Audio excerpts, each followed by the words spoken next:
বাংলাদেশে এমন কিছু জায়গা আছে যেখানে দাঁড়ালে সময় থেমে যায়। অতীত, বর্তমান আর ভবিষ্যৎ একই সাথে পাশাপাশি দাঁড়িয়ে আছে, কিন্তু শক্তভাবে। হ্যাঁ, এটাই সেই স্থান যার ইতিহাস হয়ে দাঁড়িয়ে আছে আমার পাশে থাকা এই লোহারগাঁথনি। সুপ্রিয় দর্শক মণ্ডলী, আজকে আমরা চলে এসেছি সেই পাবনা জেলার ঈশ্বরদী থানার পাকশী হাডিং সেতু দেখতে। আজকের পুরো ভিডিও জুড়ে থাকবে পাকশী হাডিং সেতু এবং লালন শাহ সেতু এবং পাশে থাকা আমাদের রূপপুর পারমাণবিক বিদ্যুৎ কেন্দ্র। পুরো ভিডিওটি দেখতে অবশ্যই আপনারা সাথে থাকবেন। তাহলে দেরি না করি, চলুন ভিডিওটি শুরু করা যাক। 1915 সালে নির্মিত এই সেতু শুধু একটি রেল সেতু নয়, এটা শত বছরের সাক্ষী।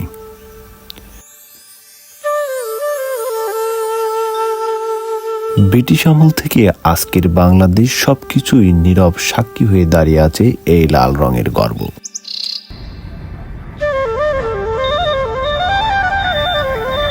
কত ট্রেন গেছে, কত মানুষের গল্প পার হয়েছে এই লোহার বুকের উপর দিয়ে।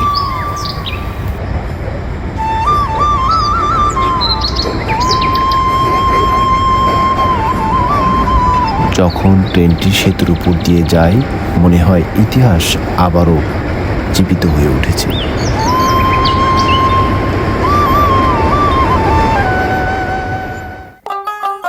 হাডিং সেতুর পাশেই দাঁড়িয়ে আছে আধুনিকতার প্রতীক।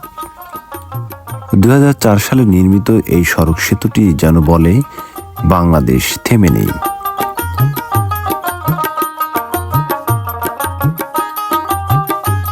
দিনে এটি শক্তির প্রতীক, আর রাতে আলোয় সেজে ওঠে স্বপ্নের মতো।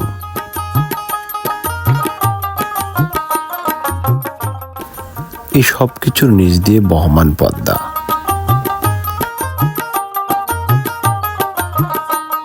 শুধু নদী নয়, এটা প্রাণ, এটা বেদনা, এটা সৌন্দর্য।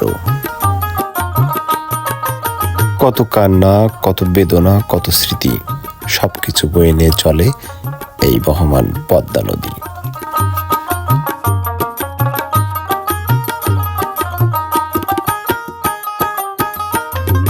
আর একটু দূরে দাঁড়িয়ে আছে ভবিষ্যতের আলো, বাংলাদেশের প্রথম পারমাণবিক বিদ্যুৎ কেন্দ্র।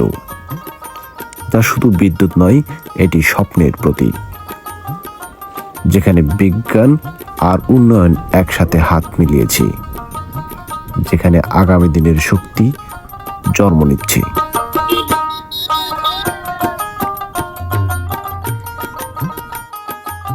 ভাবুন তো, এক পাশে শতবর্ষী সেতু, আর এক পাশে আধুনিক উন্নয়ন, নিচে বহমান পদ্মা, আর দূরে ভবিষ্যতের বিদ্যুৎ কেন্দ্র।